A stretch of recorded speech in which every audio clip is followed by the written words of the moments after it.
man who is determined to tell the truth. Mr. Keanu Sai, Dr. Keanu Sai.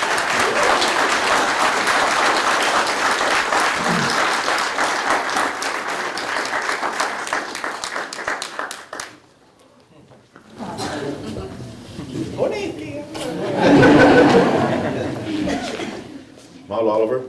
Can you guys hear me? Okay, good. Well, I guess I'm here to share with you a bit about Hawaii's history. Hopefully that history will be able to answer some questions. But before I get there, I'd like to just share a bit about myself, where I come from, what I do, where I'm going, these kind of things. So you have an idea of where, or what, not necessarily what I'm saying, but why I'm saying it, the impact of it, and so forth. Well, I grew up in Kuleo'o on the island of Oahu. Went to Kamehameha, graduated in 1982. After Kamehameha, went on to a military college, New Mexico Military Institute, got my commission as a second lieutenant. From there, after I got my associate's degree at New Mexico Military, transferred to the University of Hawaii. I got my bachelor's, and then from there, went off and played Army. So I was in the National Guard, went on both active and reserve. So I got out as a captain back in '94, and I was in the field artillery. So that can kind of give you an idea of where I'm going to be coming from. Huh? No nonsense, call a spade, it is what it is. In the military, when you make a decision, and that decision is wrong, people die. That's how we were trained. So what you always have to be is open to new information. New information that can affect the plan that you may have had. Yeah? It's called intel, information. You might say that we've had the wrong information all these times, but yet we've been going to battles. And one sign that you don't have the information that we need is when you don't win the battles. That's when we normally say in the military, okay, ceasefire, everybody stop. Everybody withdraw, and let's talk about it. After action review, let's figure out what is going on. You don't keep going into a battle when you keep losing. Right? You're supposed to stop. That's just common sense. You don't fight a guy to be beat up, right? You don't engage an issue to lose. But I've taken that idea, and you might say I applied it in everyday life for myself. Now, some people may not like what I say or what I said, but the one thing I have to ensure is you can't deny it. See, I'm not asking for you to agree with me, but can you deny it? So if I'm going to say that this is, well, people look at this and it's Nestea iced tea. Now, if you think that this is beer, or if you think this fruit punch, it really doesn't matter. It still is Nestea iced tea. The question, though, that I would ask is, why do you think it's beer, or why do you think it's fruit punch? Why don't you know it's Nestea iced tea? Yeah? So what I had to do was, for myself, and mind you, I'm not the only person. It's just, I'm like always in the front. There's a lot of people behind me that also work on these issues, but I'm in the front. You might say I'm running point all the time. Yeah? Well, we started to engage these issues by asking really the right questions. Because a lot of times what happens is when you ask the wrong question, and you don't necessarily get the answer. So you might say for the last, let's say 50 years, and I'm just throwing that out, for the last 50 years, we've been asking the wrong question. Now we're starting to ask the right questions. And that's really where it begins. You gotta ask the right questions.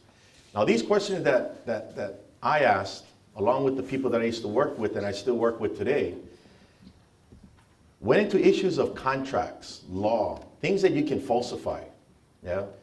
Not political rhetoric, not this guy said this and then that guy said that and she said that.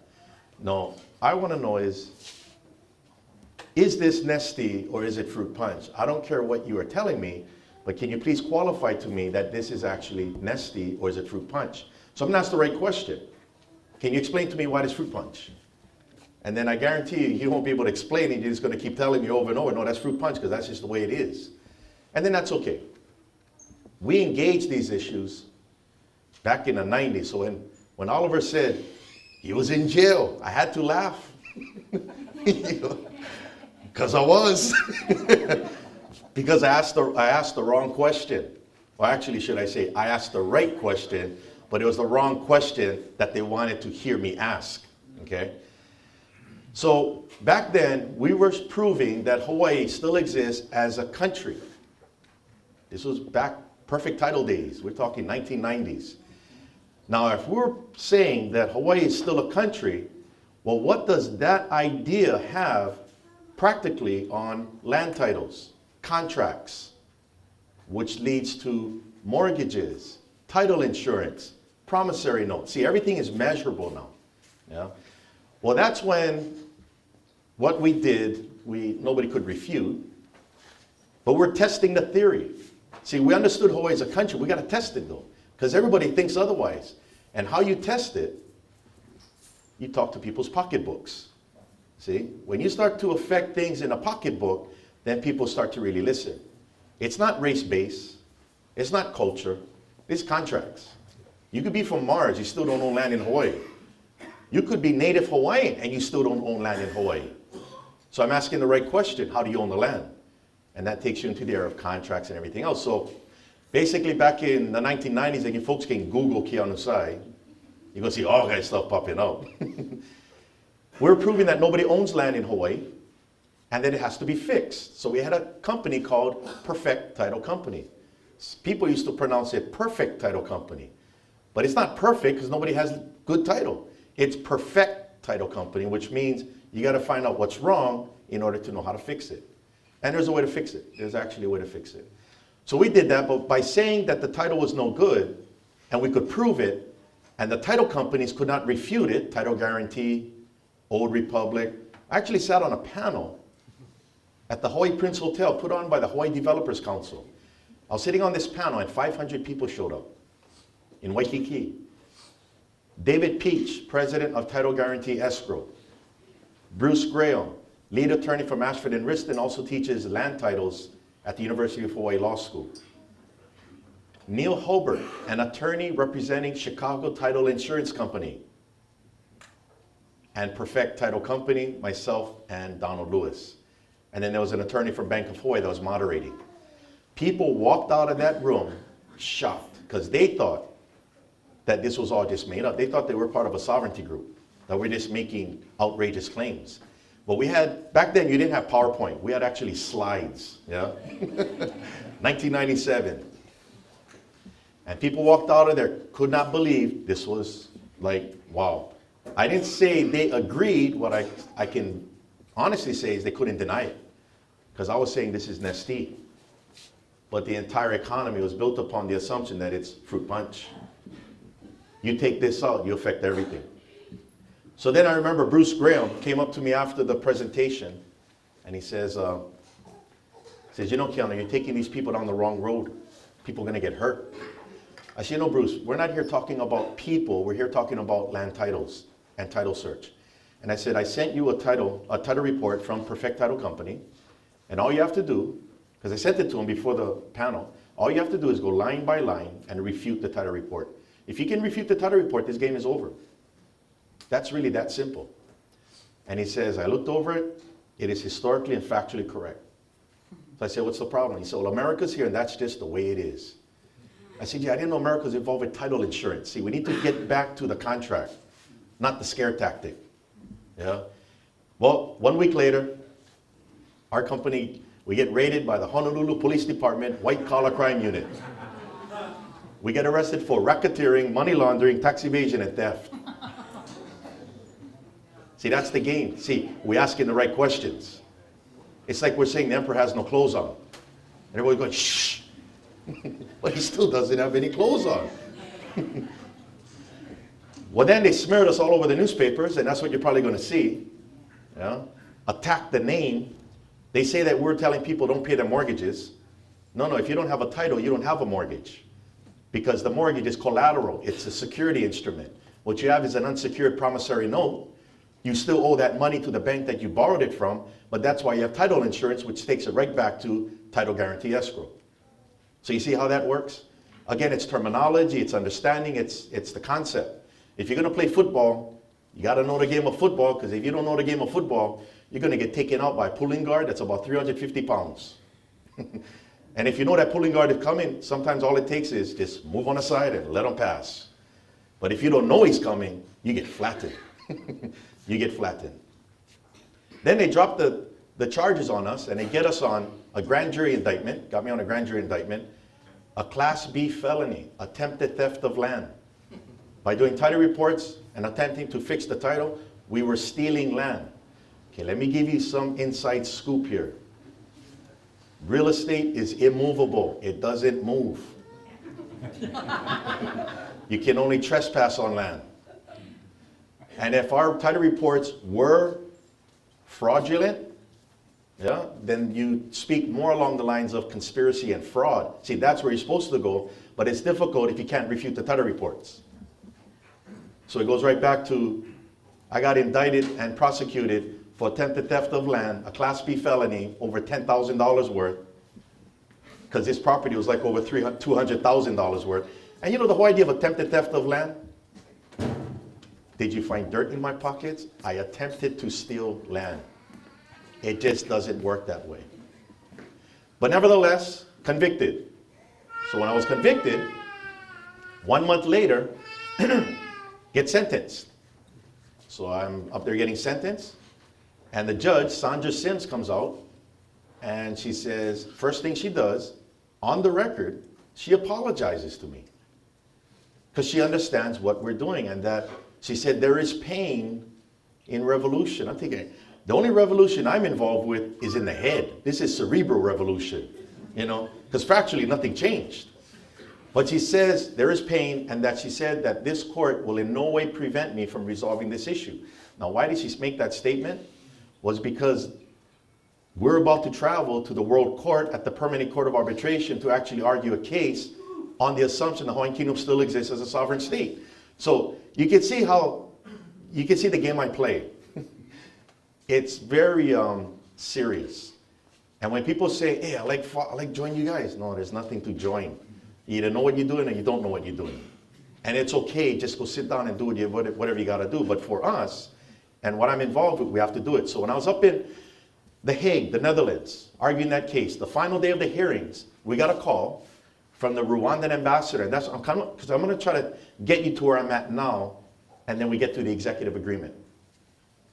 The Rwandan ambassador, he contacts us from The Hague. He actually attended a World Court hearing in the International Court of Justice, which is across the hall from the Permanent Court of Arbitration in what is called the Peace Palace. Okay, that's in The Hague. He was there for a hearing. He heard about our case, and he got all the information, sent it to his government. He calls us, he says he has important information to convey to us. Could we meet him in Brussels? Because he was the Rwandan ambassador assigned to Belgium, but he was in the Netherlands for the hearing. So we went, okay, so we caught the train from The Hague down to the Brussels, and we get picked up by his motorcade. And they take us to him at an African Union meeting. It's like a European Union and African Union meeting, all the African states, talking about economics. We go in, we meet him, he takes us across the street to a little cafe, and he closes, and the guy comes out with his white apron, you know, look like 007, you know. Cobblestone roads, you know, we're in our suits and tie. I was ready for one motorcycle coming, you know. I was like kind of walking around like, whoa, kind of looks like one movie I saw. So we walk into the cafe, and we sit down. And the person closes the door, who owns the cafe, closes the door, pulls the shades, everything. And we sit down. And we have coffee for us, all set. And the Rwandan ambassador basically says he has important information to convey, because he says that they reviewed everything, and that the idea that Hawaii being occupied cannot be tolerated. That is a complete violation of international law, and he is appalled that the international community did not step in.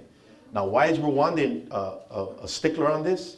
Because in Rwanda, there was a situation that took place there between two peoples within that country called Tutsis and Hutus. They were killing each other, called genocide. 1 million people killed. That is an international matter, and President Clinton at that time did not want to use the word genocide, which would activate the process of intervening and stopping it. By the time they did come in, too late. So that was the driving force of the Rwandan ambassador. He says, this cannot be tolerated. And then he says, we looked at everything. Our government looked at all the records, all the pleadings that we had in there, the written pleadings of the court. And he says, it is clear Hawaii is occupied. And that the president notified the Minister of Foreign Affairs, who notified the ambassador who's talking to us, that he's prepared, his government is prepared to report to the United Nations the prolonged occupation of Hawaii and to begin the deoccupation. Now we're sitting there and I'm like, wow. Because all this time we were proving that Hawaii is still a country. Took us all the way to the World Court. So you might say we climbed up the mountain and now we're at the top. You can't go any higher. And now we're sitting there going, where do we go? And now this guy is telling us he wants to move to the UN General Assembly and report Hawaii as an occupied state. And that is when we told him, after a short little meeting, we said, please convey to the president our sincere gratitude, but we cannot accept the offer. Because Rwanda will be reporting Hawaii as an occupied state when Hawaii can't even stand on its own 2 feet. This was in the year, this is December 2000. December. And I said, the one thing that we don't want to do is to possibly put Rwanda in a position of political retaliation by the United States. And Hawaii can't even stand on its own. We said, what you've read in the pleadings, these legal issues, our people back home are clueless. Some people belong to sovereignty groups. Some people believe the state of Hawaii exists. Some people believe they're Americans. That cannot be a part of this. We have to be prepared to go to the next level. So we said, thank you, but no thanks, but we might call you back. But it was from that point on that it was decided that I'm going to enter the University of Hawaii and get my political science PhD. I'm going to engage this issue now. Enough moving. We already went to the top. Now we're going to go into the University of Hawaii. So I got my master's degree, entered it in 2001 in political science, specializing in international relations. And at every point, I wanted any opportunity to be given to professors, whether law, political science, history, Hawaiian studies, ethnic studies, to refute this information. Tell me this is not nesty. And then got my PhD in public law, Hawaiian constitutional and international law. So my dissertation covers from Kamehameha I all the way till today.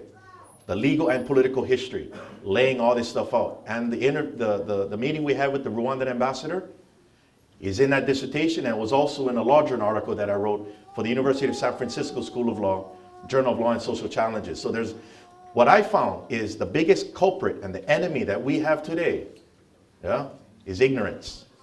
That's all. Because all of us are 100 years removed from the whole situation. So there are no people here that are the perpetrators, period. So I suggest, please don't pick a side if you don't know where you're at yet. And there's no need to pick a side. It's just ignorance. We didn't know. Now we have to know. So that's why education is crucial. I got my dissertation passed in 2008. That's where I got my PhD. University of Hawaii Press. I signed a contract with them. It's going to be coming out in book form. And it's already gone through 2 reviewers. One of them was a former judge on Intermediate Court of Appeals. Another one is a dean of a law school from the University of London, international law. They want to make sure that the I's are dotted and the T's are crossed. And the title of the book is called The American Occupation of the Hawaiian Kingdom, Beginning the Transition from Occupied to Restored Country. And it's pretty interesting to know that, you know what, everything is fixable. It's very fixable. The only thing that you may be afraid of is the fact that you didn't know this, and it may counter everything you thought you knew. So what I would suggest for you folks here, you're going to go on a roller coaster ride with me tonight. Okay, buckle up.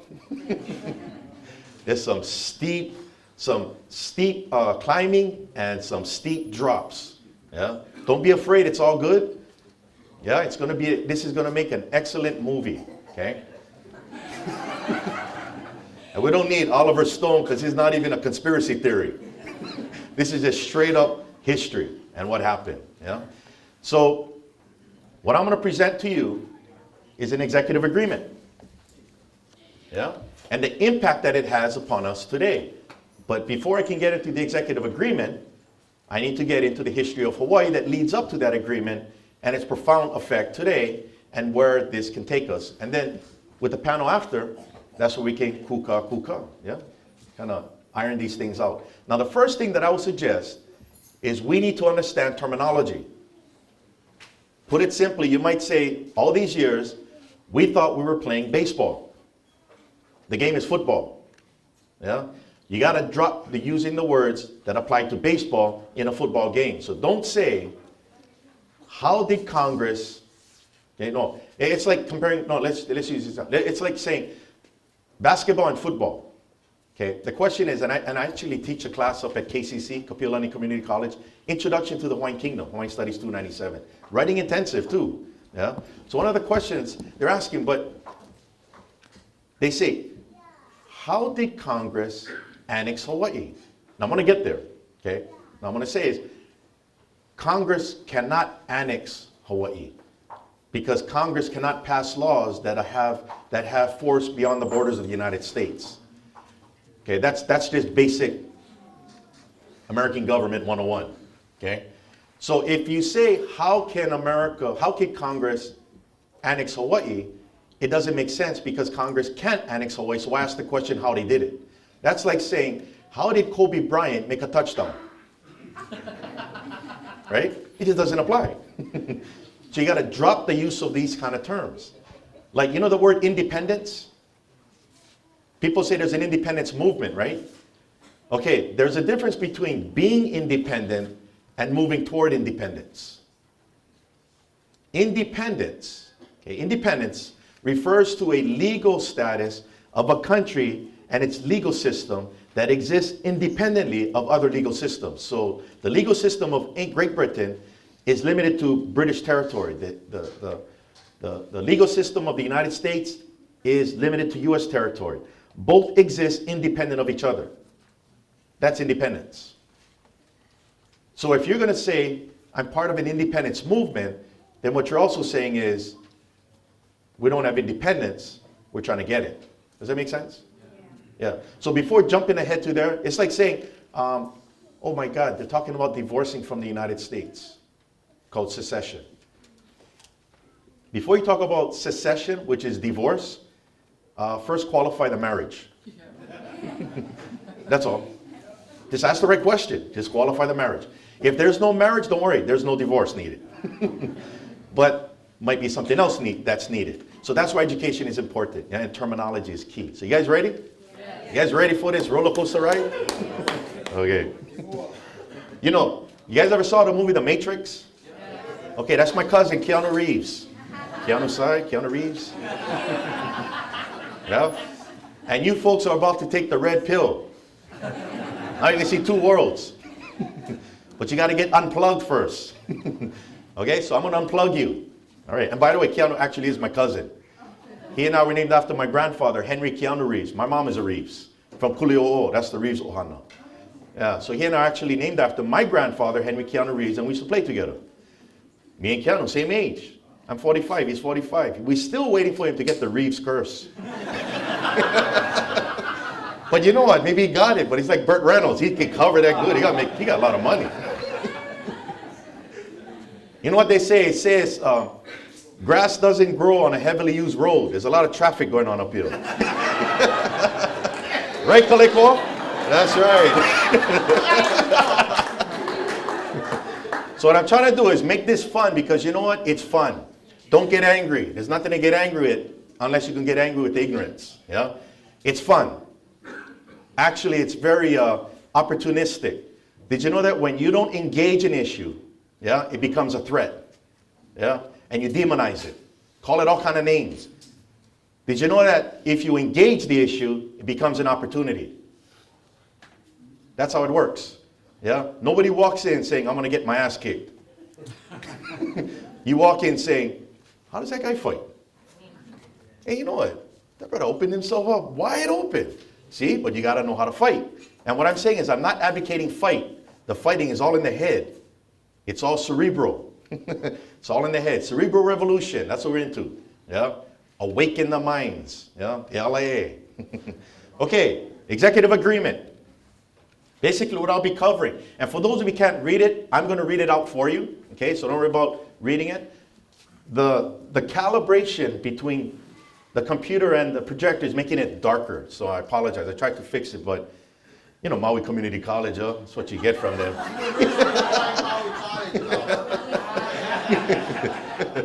Okay, so basically what we're going to be covering, this is the synopsis of this presentation. Between April 1st and April 18th, 1893, the U.S. government investigated its role in the overthrow of the Hawaiian Kingdom government on January 17th and concluded their U.S. diplomat and its military were entirely responsible. On November 13th, negotiations for settlement were initiated by President Cleveland and Queen Liliuokalani at the U.S. Embassy in Honolulu. And on December 18th, settlement achieved. They settled the overthrow, contrary to popular belief. Okay? Terms of the settlement were that the U.S. government was obligated to restore the Hawaiian Kingdom government as it was prior to the landing of U.S. troops on January 16, 1893. And after restoration, the Hawaiian government was obligated to grant a pardon to those who committed the crime of high treason, which otherwise was punishable by death. That's the synopsis of what I'm going to cover and how that agreement still exists today. But before we go there, we have to ensure that we got to see Hawaii as a country, not as a nation aspiring to be an independent state, an independence movement, but rather, was it independent? Did it exist independently of other countries? So if you're a sovereign state, you are independent of another sovereign state. So independence and sovereignty are synonymous. So when you say independence to a country, you're saying they have sovereignty. That's how it works. So we need to find out and qualify if in fact Hawaii was a sovereign state, or is this a dream of mine? As a constitutional monarchy in 1842, King Kamehameha III, Kauikeauli, in Privy Council appoints 3 representatives or envoys to secure international recognition of Hawaiian independence from the United States, France, and Great Britain. These were the major powers of the Pacific, naval powers. If you get them to recognize independence, the other countries will follow up and recognize. Well, the French and the British formally recognized Hawaii as a result of these representatives on November 28, 1843, at the Court of London in Great Britain. And this is a copy of the actual proclamation with the wax seals here. And Aberdeen, that's Lord Aberdeen, the Minister of Foreign Affairs for Great Britain. And this is Saint Olier, the French ambassador assigned to Great Britain. They jointly recognized Hawaii, the Sandwich Islands, as an independent state. And it was written in English and French. Okay? That day, November 28th, in the 19th century, the Hawaiian Kingdom, that was a national holiday. Independence Day. La Kuoko'a. Everybody didn't go to work. You guys can still recognize that day. No go work on November 28th. Now, people did not celebrate Thanksgiving in Hawaii. Does anybody know why Thanksgiving was not a national holiday in Hawaii in the 1800s? Because it's American. What is Thanksgiving? The Pilgrims. Indians helping them live, survive the winter. The Mayflower. Plymouth Rock, that had nothing to do with Hawaii, has nothing to do with Great Britain, has nothing to do with Canada, France, and Germany. Only the United States celebrates Thanksgiving on November 20, the last Thursday of November. Right. For Hawaii, they celebrated Independence Day. La Kuoko'a. So when Thanksgiving comes around, say it's Independence Day. But just put your turkey in the imu. Joke. Okay, it's all good. Okay. Now the recognition then was followed up by the United States in 1844 by Secretary of State John C. Calhoun that recognized Hawaii as an independent state. So now Hawaii is a full-fledged independent state. And once you're independent, that can't be taken away. No, you can't say, okay, I recognize you as an independent state. 2 years later, nah. You are. Once you become an independent state, you're a member of the family of nations. Now Hawaii could enter into these treaties with other countries that establish consulates and embassies in each other's countries, trade agreements, postal agreements, and everything else.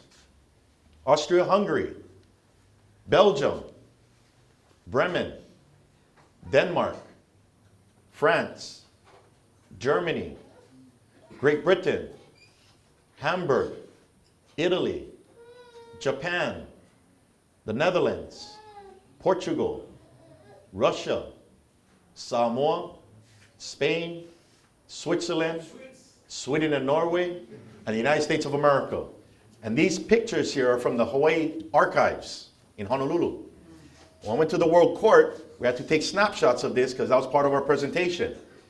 The people that worked in the court that attended the hearings could not believe what they were seeing. That Hawaii was an independent state. Like, I thought Hawaii was part of the United States and the 50th state and hula and surfing. Also, Hawaii is a neutral country. May 16, 1854. Before the breakout of the Crimean War between the Ottoman Turks and Russia, France and Great Britain about to jump in, which means you're going to have warships in the Pacific that are shooting each other. Kamehameha III declared Hawaii to be a neutral state. So we're like a Switzerland in the middle of the Pacific. And as a neutral state, you're further protected by international law because you don't engage in war. It's diplomacy. And you're going to see that in the way Hawaiian monarchs handled situations, namely Queen Liliuokalani. By 1893, Hawaii had over 90 embassies and consulates throughout the world. America had an embassy in Honolulu, and Hawaii had an embassy in Washington, D.C. Since 1881, Hawaii also was a member of the Universal Postal Union that exists today as an agency of the United Nations, still headquartered in Bern, Switzerland. Now, this is the citizenry of the country. You know, a lot of people think the Hawaiian Kingdom was all natives. No. Hawaiian Kingdom is a sovereign state, and you can acquire citizenship three ways. One, born on Hawaiian territory. Second, born of Hawaiian subject parents if you're born abroad. Or naturalization. You apply for naturalization. 5-year residency. Hawaiian subjects. See this word Hawaiian? We use it wrong today.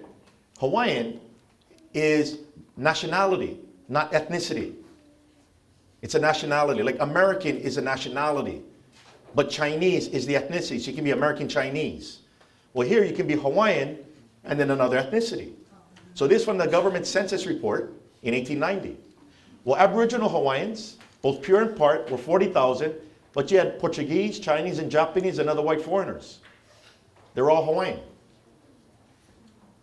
Okay, so Sanford Dole, okay, the criminal, he's a criminal, guaranteed. Not his family, not his children, not his grandchildren, him. The man committed a crime. But he was Hawaiian, he wasn't American. His parents were American though. His parents were American citizens, but Sanford Dole was born in Kauai in 1830s. Because he was born in Kauai, he became a Hawaiian subject. Sanford Dole also later became a justice on the Hawaiian Kingdom Supreme Court. You have to have the nationality of the country to participate in its government. Now we also had aliens. Now aliens are not from Mars. Okay? Aliens are called non-nationals or non-Hawaiian subjects. And there were 40,000. And these were the aliens that existed in 1890 in the Hawaiian Kingdom. Now, so you can see Hawaii is very multinational as a country, but it has one nationality called Hawaiian subjects. All the rest of these people were protected under their treaties. And also equally protected under Hawaiian law, because Hawaii is a constitutional system. They had civil rights, protection under the Constitution, but aliens did not have political rights. What political rights are is participation in the government of a country. You don't participate or have political rights until you become a national of that country that you want to participate in.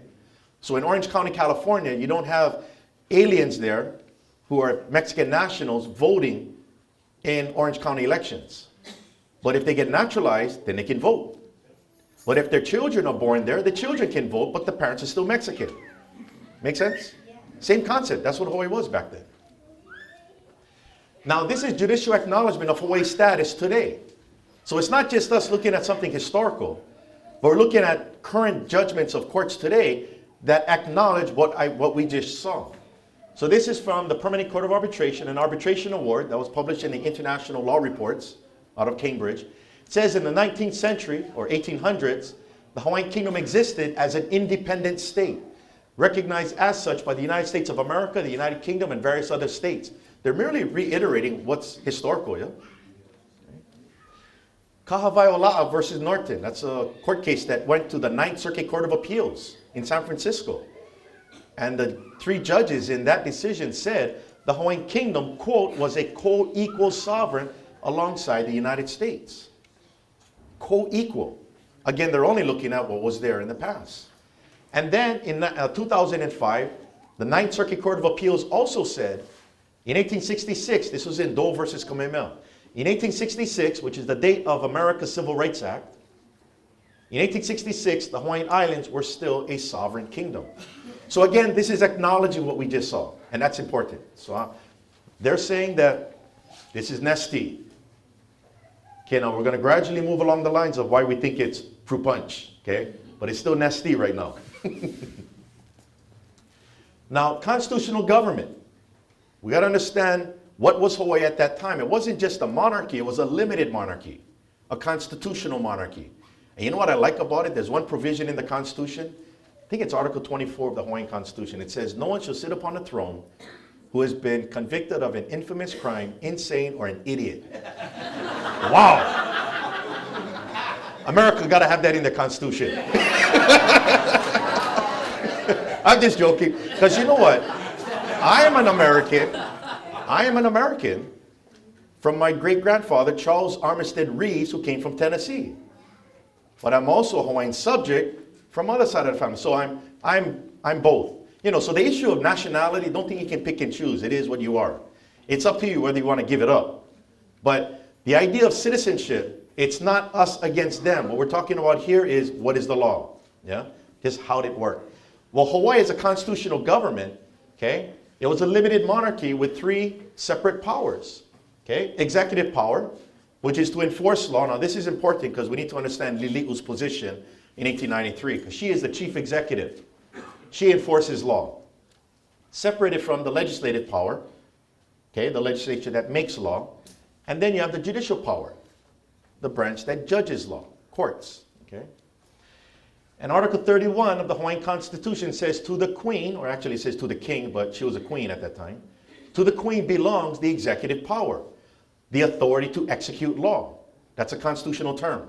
That's a legal term. Okay. And here we have Hawaiian Kingdom government, 3 separate powers. The doctrine of separation of powers, as much applied in Hawaii as it does in the United States. Okay. Now, people think today that we're part of the United States. Now, the marriage. When did the marriage take place? Okay, whether shotgun or not. Okay, I just want to see if a marriage took place. Now, when one sovereign state, because it has independent sovereignty over its territory, wants to be a part of another sovereign state that has independence over its territory, you need both to agree, whereby one will cede its sovereign territory to the other. Okay? And that's called cession. Okay? You ever heard of the word ceded lands? Everybody talks about ceded lands. They're talking marriage. Okay? We're going to qualify that. Cede comes from cession. Okay? Cession, as defined by Merriam-Webster's dictionary, is to yield or grant, typically by treaty. A treaty is an agreement between 2 sovereign countries. To cede or cession is the same idea of private people conveying property to each other, okay, to one another. So I own property in Kahului and I want to convey it to Kalekoa. My conveyance is my cession, yeah? But the deed is the evidence that I conveyed it. Does that make sense? So in international arena, a country can cede its territory to another country, but the treaty is the evidence of the cession. No treaty, no cession. No deed, no conveyance. Does that make sense? Yeah. Okay, so let's take a look at how that takes place. Cession is between sovereign states by treaty, bilateral agreement. Here we have 2 sovereignties, independent of each other, with 2 governments that exercise that authority. They can enter into a voluntary cession and they negotiate. Kalekoa says, hey, okay, gonna cost you $200,000 for this place. Okay, I got them. We negotiate, and then I transfer. Countries actually do that too. Okay, how much is it going to cost for me to get so much territorial land that is sovereign? Okay, that's voluntary. Or you can have involuntary, called conquest. I'm going to have a gun to your head because we're fighting. And the only way I'm going to stop fighting you is you give me some land. Okay, conquest was part of the game at that time. It was outlawed in the 1920s, the Kellogg-Briand Pact, okay? League of Nations. But we're talking 19th century, so we gotta understand how it was back then. So countries can acquire territory voluntarily or involuntarily. So in order to understand how that worked, let's take a look at the United States of America, because the United States of America is based upon ceded lands. Okay? Well, here's the United States of America, and here, right here on the East Coast is the former 13 colonies. They became independent states when they won the revolution against Great Britain. Just right here, became 13 independent states in a confederation, and then they unified itself under a federation, the United States of America. Just right here. How did America get all of that? Cession. First cession to take place between the new United States of America, because they used to be British colonies. The new United States of America, the country that ceded lands to them. Anybody know? France. Louisiana Purchase. All lands west of the Mississippi River right here that belonged to France was transferred to the United States of America. Cession, voluntary, they negotiated. If you guys look it up, look up the Louisiana Purchase when you Google. I think they paid $14 million for it. There's actually a price for it. Now what about the area here called Florida? Who had that was transferred? Spain, 1819. Pacific Northwest, Oregon and Washington. Great Britain, 1846. Alaska, way up here, 1867. From who? Russia. These are ceded lands. Okay? But those are voluntary. They negotiated. They purchased. This area here, that was all conquest. That was acquired by conquest from who? Mexico. The Treaty of Guadalupe Hidalgo that ended the Mexican-American War. All lands north of the Rio Grande now became a part of the United States. Now all these lands over here that did not belong or were claimed by foreign states, Native American tribes. You look at every Native American tribe, there's a treaty there called ceded lands. There's an article, what lands are ceded. That is how the United States was consolidated into what we know today as the United States of America, is through ceded lands. So what I'm sharing with you is ceded lands and cession is very much a part of the United States as apple pie and baseball. Okay, so it's not something foreign. And there's nothing wrong with it. All we're here is trying to understand how it works. That's all it is, right? Now some people might say, what about Native Americans who were there? Weren't they nations? Yeah, were they not nations themselves? Yeah, they were, but they weren't independent states. They were dependent nations within an independent state. So the Apache were under Mexican sovereignty as a dependent nation, and then laterally transferred over to the United States as a dependent nation. That's why today when they refer to Native American tribes, it's a nation within a nation. And it's also called dependent, not independent. Does that make sense? Yeah, okay. Yeah, it's all treaties, even by conquest. Because even Mexico had to sign a treaty by conquest. That's why we don't sign a charter. That's not a treaty. That's like Kobe Bryant making a touchdown. We're going to get there. We're going to get there. Yeah, we're going to get there. We're still in 1890s. See, you know when you start getting the theory down, you can start predicting what's happening. Yeah? You might say, we had the wrong theory. Couldn't predict nothing. We only get angry. It's like watching rugby, and all you know is American football. You don't know what's going on. And then you go ask your cousin, what's happening? Then instead of him saying, I don't know, he makes something up. And then your cousin go form one group, and they all say, that's how you play rugby. Until you meet up on Maui, and the Maui says, brother, that's not rugby. That's maybe Hawaiian, that's football Hawaiian style. Kind of make them up as you go. Nah, just joke. I was there. I played those games too. Yeah, just make it up as you go, yeah. Okay, now what happened now? So up to this point, January 16th, can we say that Hawaii is a sovereign and independent state? It is. So now let's take a look at whether shotgun by conquest or negotiation took place. Yeah? Okay. January 16th, 1893, United States military lands on Hawaiian sovereign territory without the consent of the Hawaiian government. Actually, protests were lodged against the U.S. ambassador for landing the U.S. troops from the governor of Oahu and the Minister of Foreign Affairs. He said, that's an act of war. What are you doing? This is not authorized under the law of nations. Now, when I was in the Army, we did training in South Korea. Yeah, Team Spirit was a big wargaming exercise. If we landed on South Korean soil as a sovereign state, meaning South Korea is a sovereign state, if we landed on South Korean soil without the consent of that government, that is an act of war, even though war did not break out. Because you violated the territorial integrity of a foreign state. Okay, that was happening back then in 1893. So that's why, can you understand why it's important that we need to understand Hawaii as a sovereign state and not some tribe in the middle of the Pacific that's going to try to take on some heavy weaponry, yeah? No, this is a legal issue, okay? They land on January 16th, and they march up what is called Mililani Street. On Oahu, you folks know where Kamehameha statue is? Okay, that building in the back of Kamehameha statue across from Iolani Palace is the government building, Ali'iolani Hale. That's where the legislature is served in the kingdom, okay? These troops, okay, these guys right here, are going to march up Mililani Street, which is on the Ewa side of that building. And they're going to set up camp there, and they're going to prepare themselves for the next day, January 17th, when Sanford Dole, the judge of the Hawaiian Kingdom Supreme Court, is going to lead a bunch of criminals to declare themselves to be a new government on January 17th, because they're going to walk into the building and read a piece of paper. And when they read this piece of paper, we are the new government, that American ambassador who landed the troops, which is part of the plan, is going to give them recognition as if they succeeded in the revolt and overthrew the Hawaiian Kingdom government. That's the plan. Crazy. That's treason. But that's crazy. They got to be high on something. You know what they was high on? Sugar.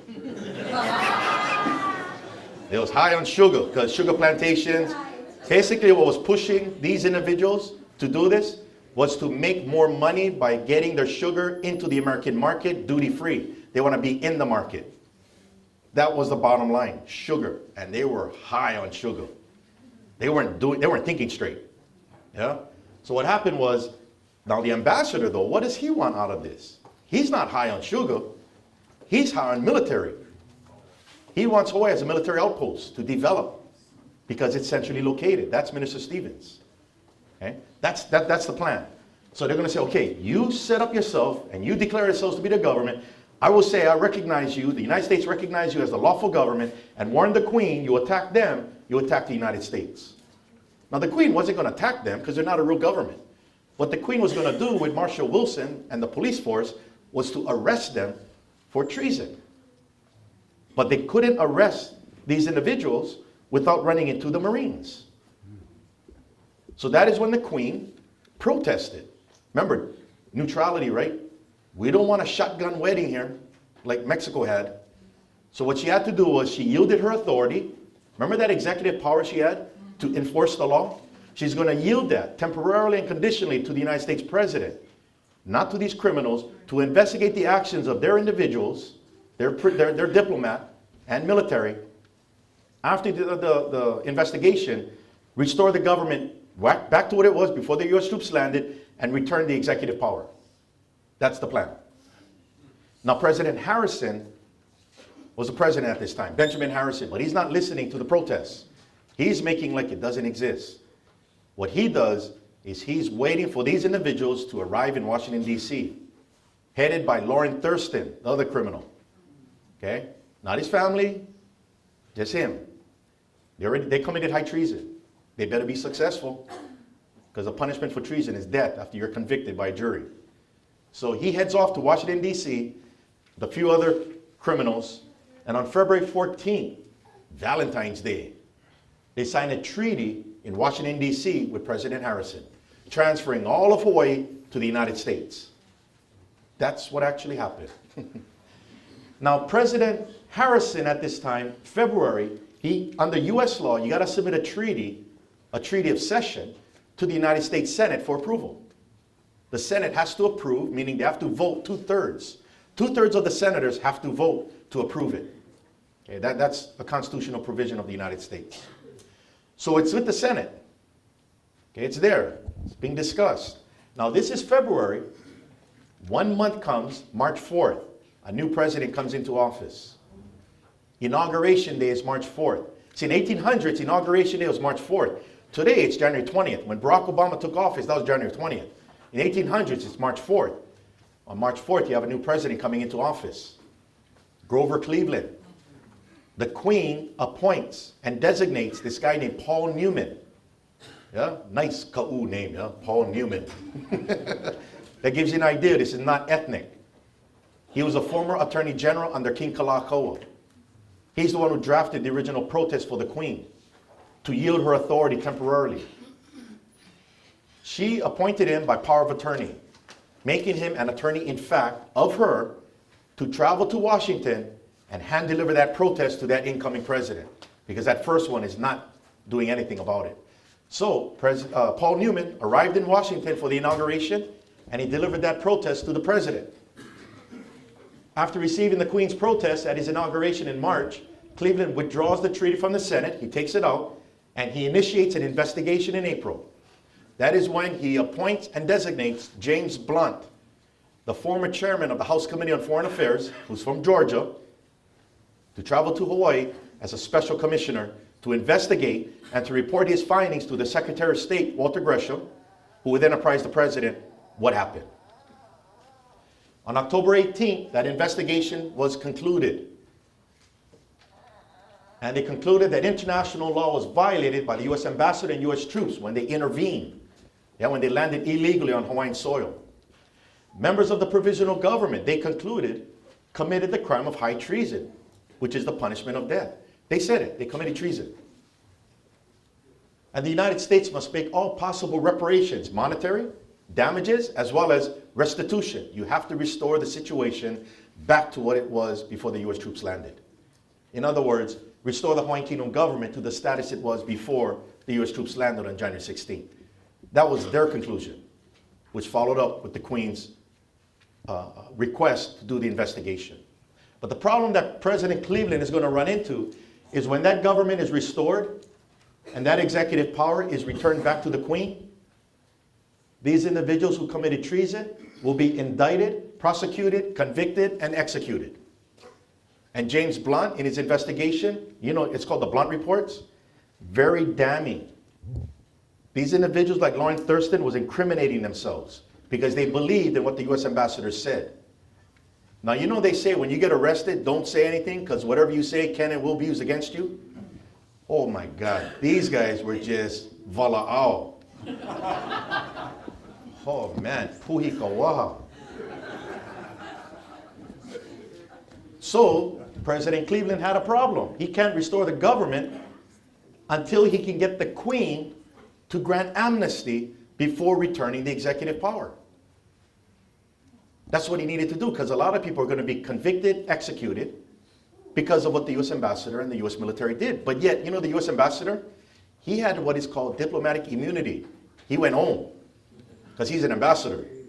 Those other Americans that were involved in the overthrow, they're going to get prosecuted, including Hawaiian subjects, Lauren Thurston, Sanford Dole, William Castle, W.O. Smith. They're all Hawaiian subjects, they're not Americans. They were Caucasian, but they weren't Americans. They were Hawaiians. Also served as attorneys in the Hawaiian Kingdom. So that is when word was given to, by direction of the president through the Secretary of State, Walter Gresham. That's like today's Hillary Clinton. Back then, it's Secretary of State Walter Gresham. Sends a correspondence or directive to the new ambassador assigned to Hawaii, Albert Willis. He is what is called the envoy minister plenipotentiary. Now that word plenipotentiary is used to identify somebody like an ambassador. What plenipotentiary means, it goes to the word plenary. Plenary is full power. An envoy plenipotentiary is one with full power to represent the country. Meaning when you speak to the envoy plenipotentiary in Hawaii, you are speaking to the President of the United States. That's how it works in international relations. So he's told to negotiate with the Queen for settlement. So they had a meeting. The first meeting took place in the American Embassy in Honolulu between the Queen and this ambassador on November 13th. And this is from the transcripts.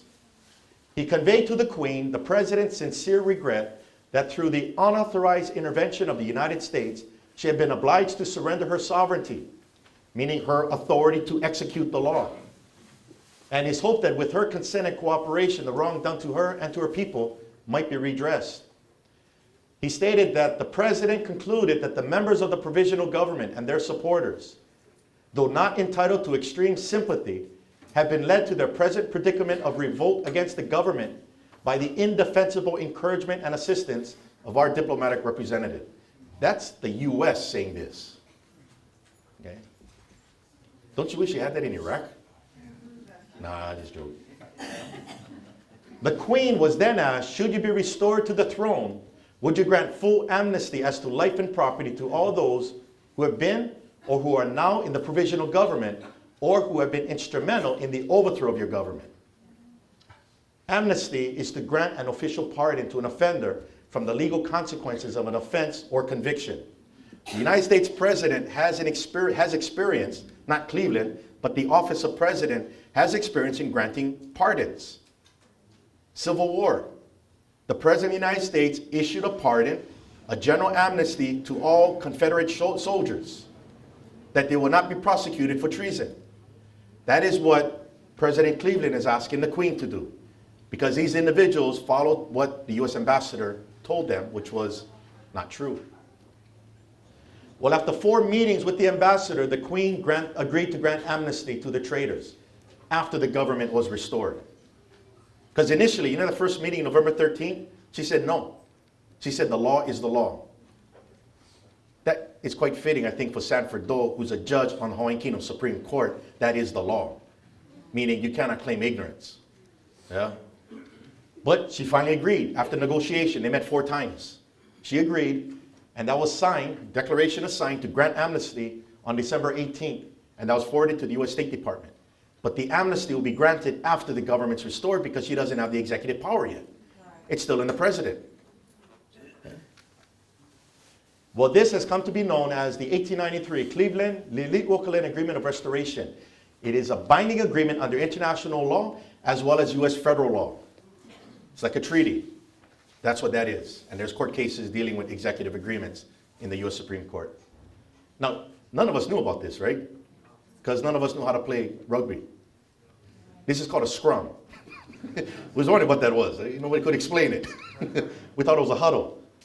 So they tried to misconstrue it as... Oh, you're going to actually see how this whole thing unfolds. It's pretty amazing. It's a great movie. Yeah, Awesome movie. Make the movie. We need to distribute it. We need to make a great movie, yeah. Yeah. But it's education first. Yeah? Okay. So, the agreement's made, right? It's there. All that's needed is for the U.S. government through its president to restore the government, and the Hawaiian government after restoration to grant amnesty. That's the binding contract. It's an international compact. Now, some people are maybe confused because they think, well, if the government's overthrown, isn't the country overthrown? Well, governments and countries or sovereignties are not synonymous. Governments are the agents that exercise the authority of sovereignty. Does that make sense? So you can overthrow a government without overthrowing a country. That's why President Cleveland, through the ambassador, could still negotiate with the Queen. She didn't give to President Cleveland full, absolute executive power. It was just enough and limited and conditional to restore the government. That's all. But you can overthrow the government without overthrowing the country. So here's Hawaii, 1843, sovereignty, independence recognized. That sovereignty authority exercised by a government. Well, that government was overthrown illegally, negotiated, and it has to be restored. But by overthrowing the government, that did not mean you overthrew the sovereignty. The country still exists. In 2003, United States military went into Iraq. They annihilated Iraqi's government. I mean, really annihilated it, militarily. Yeah? With us, wasn't even militarily, it was just fraud. They overthrew the Iraqi government in 2003, but by overthrowing the Iraqi government, that didn't mean you overthrew the Iraq as a country. Right. It's still a sovereign state. What you call that situation, though, is occupation. Yeah? Military occupation. That's basically what happened in Hawaii. Now, let's take a look at the executive agreement now. That's already laid. That's an international compact. That's almost like arbitration, yeah? 2 countries arbitrated on a particular dispute, settled. All that needs to take place is execute the arbitral award, enforce it. Well, U.S. violates the executive agreement. The U.S. Congress, they prevent Cleveland from restoring the government. The U.S. Congress does. They actually passed 2 resolutions in 1894 telling the president, do not restore the government. But Congress has nothing to do with foreign affairs. It was all political. But those resolutions rendered President Cleveland a lame duck. A lame duck is a political term where he has no power because Congress is stripping the power. But is the executive agreement still in existence? Can Congress pass laws or resolutions affecting beyond its borders? So that agreement is still there. It's still binding. Now, international law says at that time, not now, it also says it now, but at that time, a party or a country may not invoke the provisions of its internal law as justification for its failure to perform an international agreement.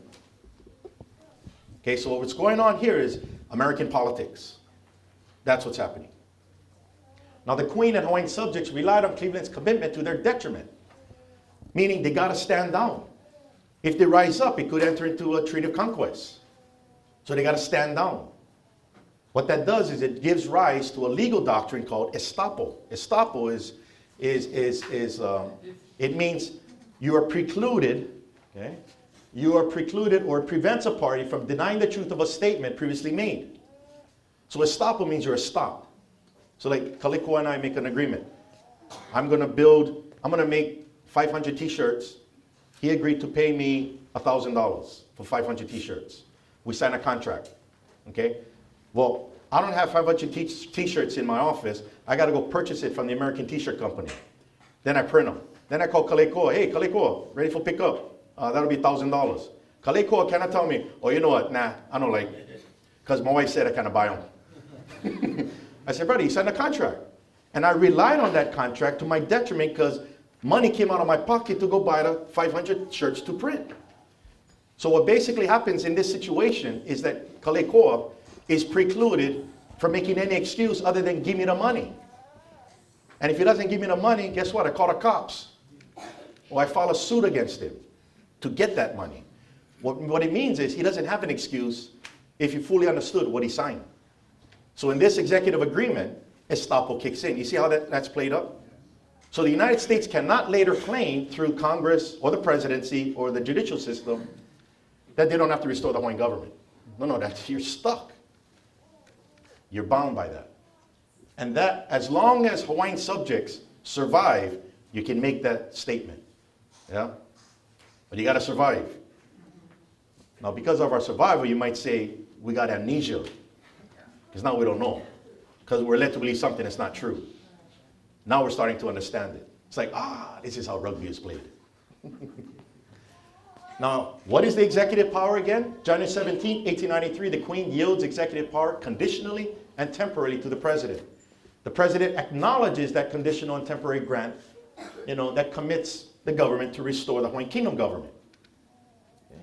And that's by the executive agreement. But the President does not restore the Hawaiian Kingdom government. He doesn't. Has anybody seen any restoration taking place after 1893? Never happened. Never happened. But the President still retains the Hawaiian executive power, which is to execute and administer Hawaiian Kingdom law until the Hawaiian Kingdom government is restored. There it is. Oh yeah, there it is. The scrum. Well, on August 12th, the United States was at war with Spain. They needed to fight the Spanish, not just in Puerto Rico and Cuba, in the Caribbean, but in Guam and the Philippines. Those are Spanish colonies in the Pacific. They need Hawaii as a military outpost. On May 1st, 1898, Admiral Dewey defeats the Spanish fleet in Manila Bay. They begin the occupation of Philippines and Guam, and then most of the fighting is then concentrated in Puerto Rico and Cuba. Word gets back to to Congress. They got to reinforce Admiral Dewey. Representative Francis Newlands from Nevada, he submits a resolution to the House Committee on Foreign Affairs to annex Hawaii. A resolution. Annex Hawaii. Signed by the President, July 7, 1898. August 12th, formal ceremonies at Iolani Palace, U.S. military. They lower the Hawaiian flag, they raise the American flag. Second occupation begins. Has anybody seen a cession yet? And you know what, even if there was a cession, it would be precluded by the executive agreement, unless it was the Queen that signed that cession and approved by the Hawaiian government. Never happened. Now, occupations are regulated by international law. The word international, inter means between. National refers to the countries. So international law is a law between countries because they're co-equal sovereigns. An international law of occupations regulates conduct between two sovereign states when they're at war or when a country is occupying another country. And when I was in the Army, you are trained in the 1907 Hague Convention and Geneva Conventions regarding the laws of war and occupation. In in Baghdad and in Afghanistan, the United States military uses what is called Field Manual 27-10, that's the Army, which explains how to occupy and administer the laws of the occupied state by regulations of the Hague and Geneva Conventions. So you guys can Google FM-27-50, what is it, 20, what is it? 27-50, yeah. Yeah, that's the one. Also, the occupier must establish a military government to administer the laws of the occupied state. That's a byproduct of the law of occupation. So like in Iraq, the United States had to set up a coalition provisional authority. You know that CPA? And they used to have a military governor there running it. They would administer Iraqi law, but these were all American military. Then that guy was replaced by Bremer. He was the ambassador, the civilian that came in. If you look at that, they're administering Iraqi law because Iraq still exists as a sovereign state, despite the fact that his government was overthrown. So in our case, the United States during the Spanish-American War should have administered Hawaiian constitutional, penal, civil, and common law. But you know this rule in the Hague Convention where the occupier must administer the laws of the occupied state? That's actually just reinforcing the executive power that the United States president has since 1893. Make sense? Yeah. So conflict now between United States federal and state law. So now we're going to just take it into the American legal system, away from the international system, just the American legal system. Not only international law, but federal law mandates the president through his military, because the military is an extension of the executive branch, mandates the president through his military to administer Hawaiian law by virtue of the Hawaiian executive power granted by the Queen. They still got it. But nobody remembered it. But it's clearly there. It's in my dissertation. It's in my law journal article, but I didn't know it before then either, because I didn't know what a scrum was. From 1898 to the present, the U.S. Congress, not the president or the executive, the U.S. Congress has enacted laws establishing a territorial government in 1900 where they put Sanford Doe as the governor. How's that?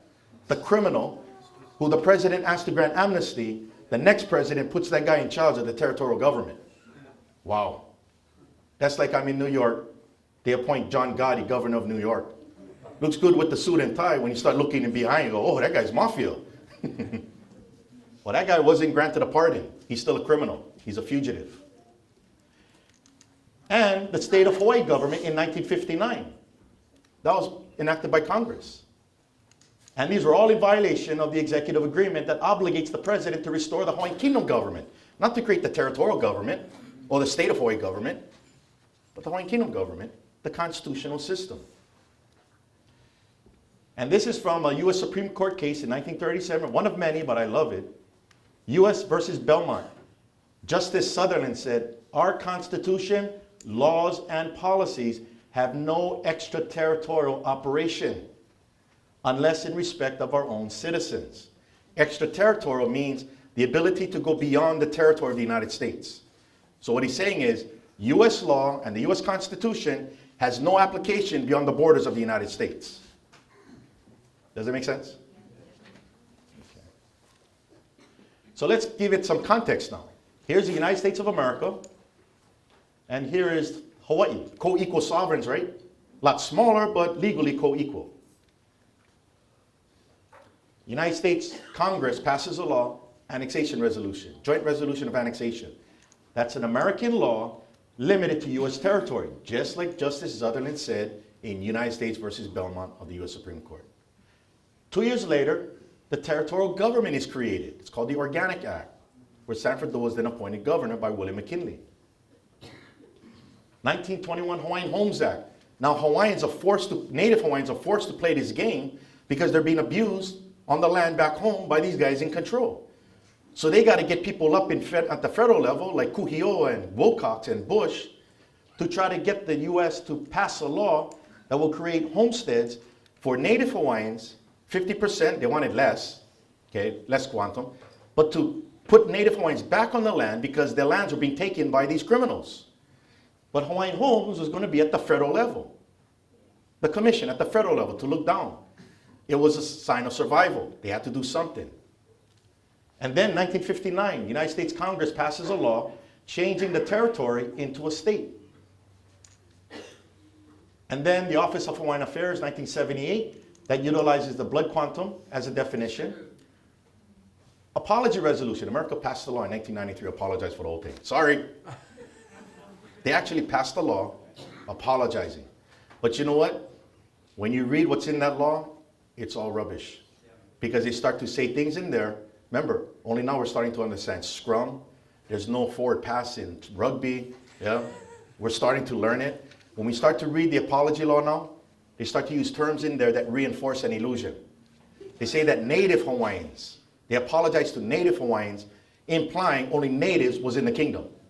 Remember the government census report? Not just natives. And then when they say only to the natives we apologize, then they say that the Native Hawaiians are the indigenous people of the United States. Okay, the word indigenous right off the bat is wrong too, because that's grammatically incorrect. People are not indigenous, plants are.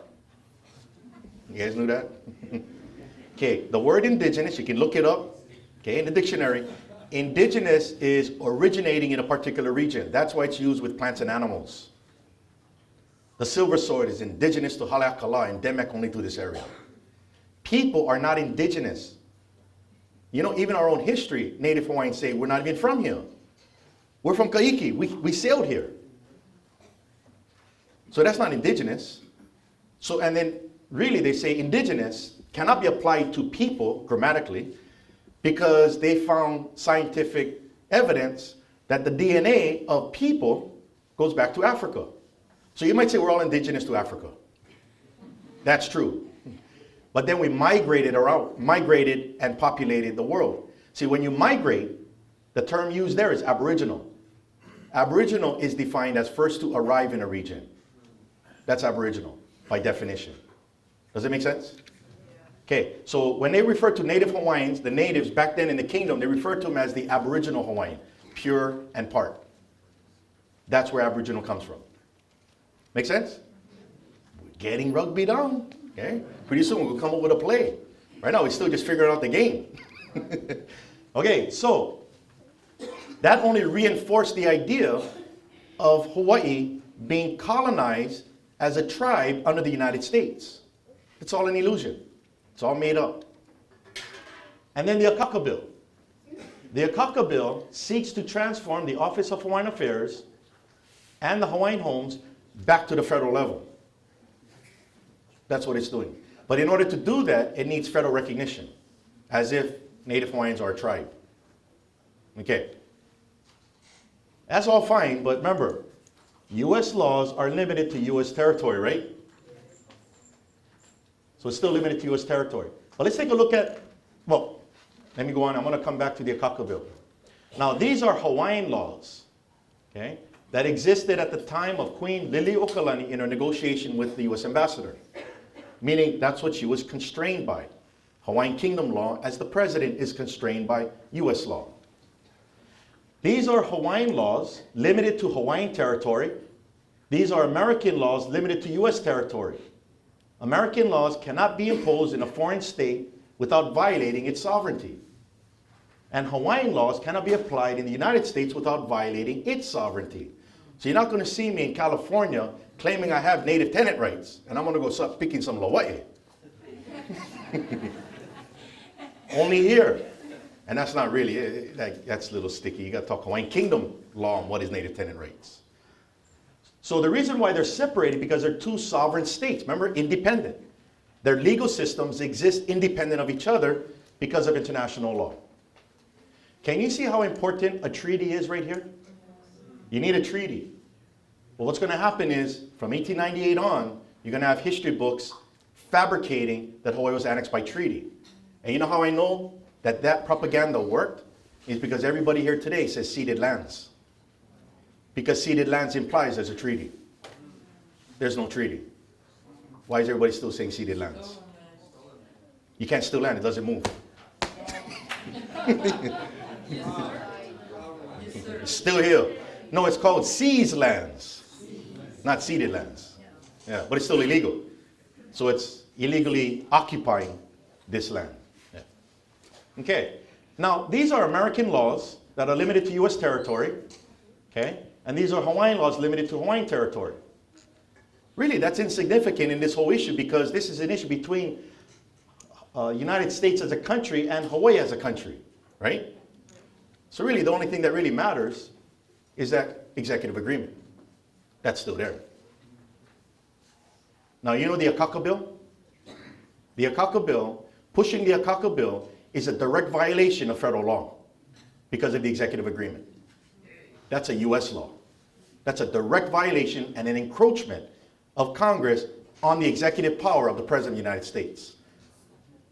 That's like Congress today is going to pass a law establishing a territorial government in Afghanistan for the United States.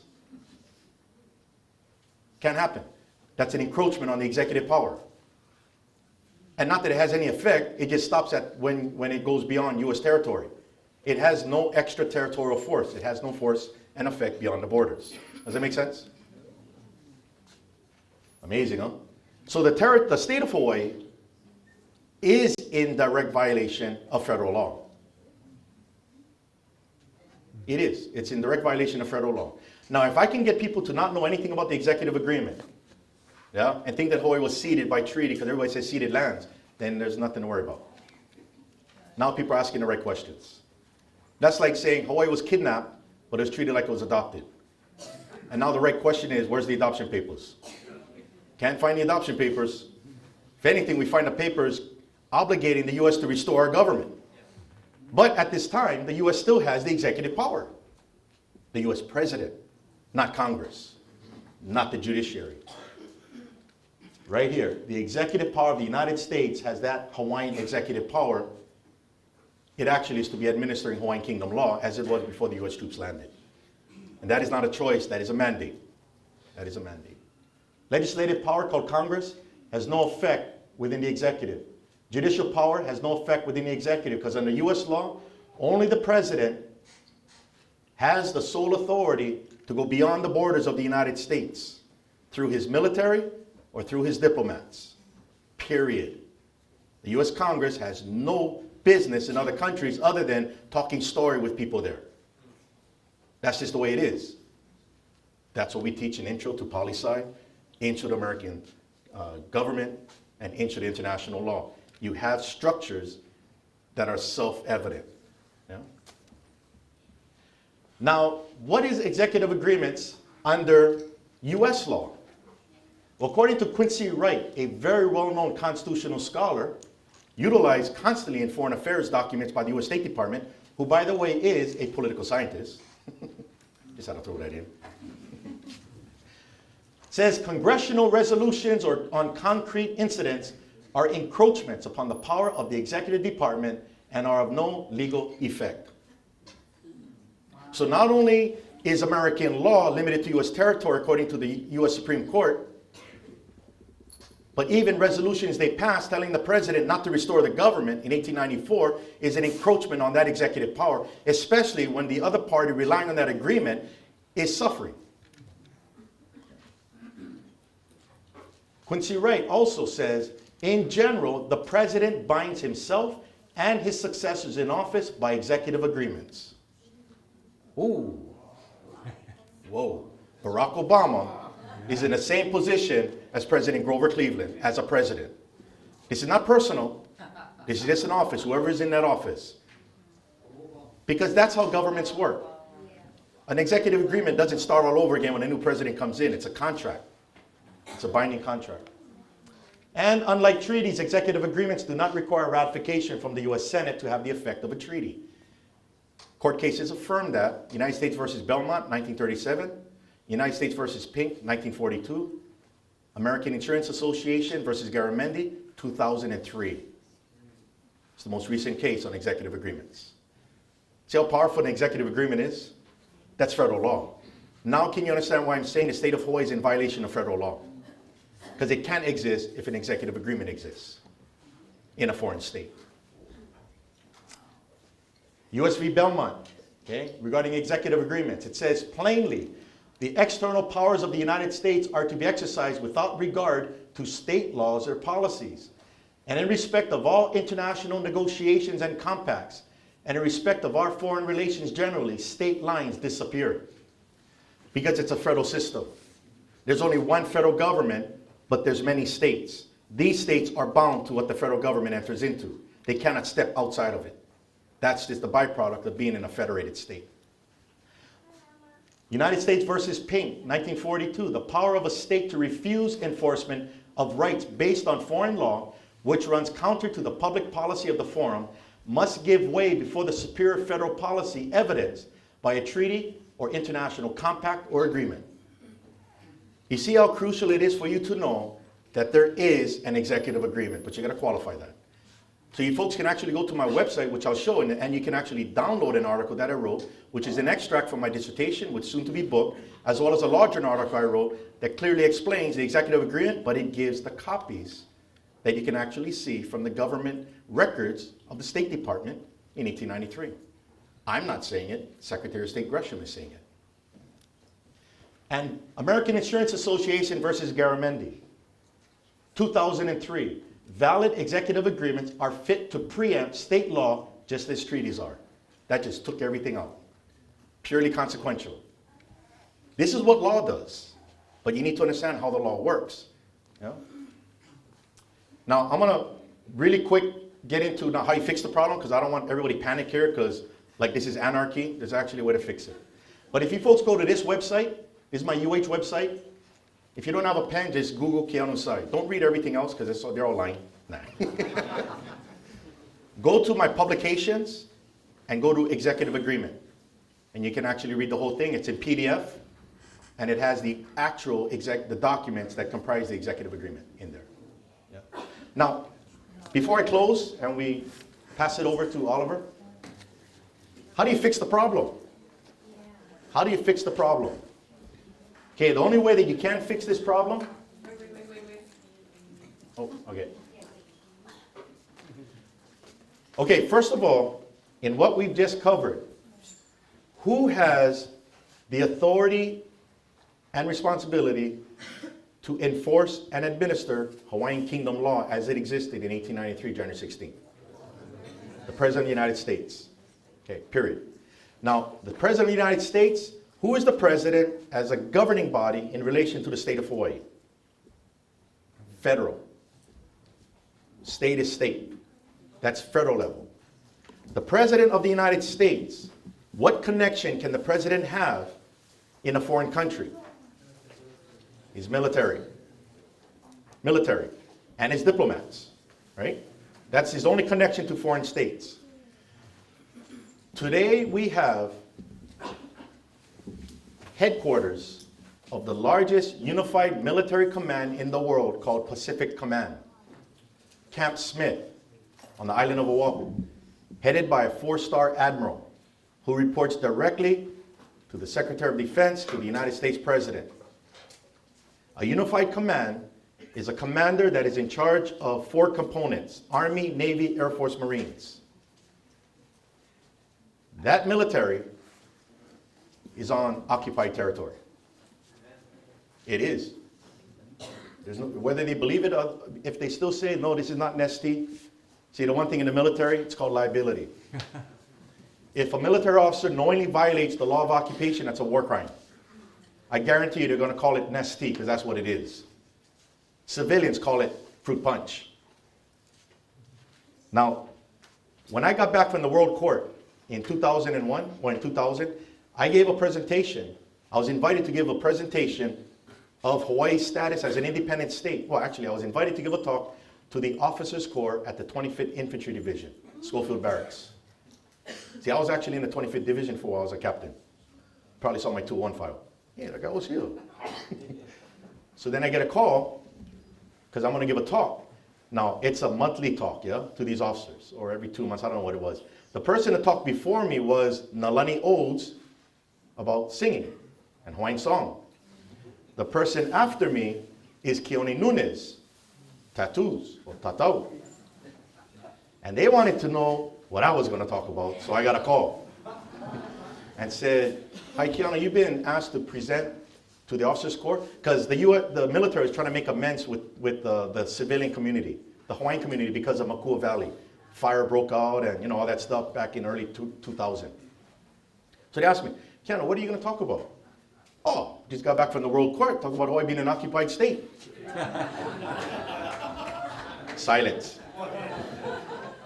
Then they go, can we see that presentation before you give it? Absolutely. As a commanding officer, I would not let anybody under my command talk about something I know nothing what they're talking about. So I said, why don't you come to my house? So they came to my house, 2 officers, 2 representatives with the General Dubik was the general at that time, 2-star general. And they say, can we see it? So I showed them a PowerPoint in my house, PowerPoint presentation. Laid it out, and they were like, imagine what you folks were thinking when you first heard this. Imagine what they thinking. And then they went, this is good. See, because they like the way I presented it. I'm not angry. I'm not calling people names. I'm just saying this is nasty, and then I just tell a few jokes.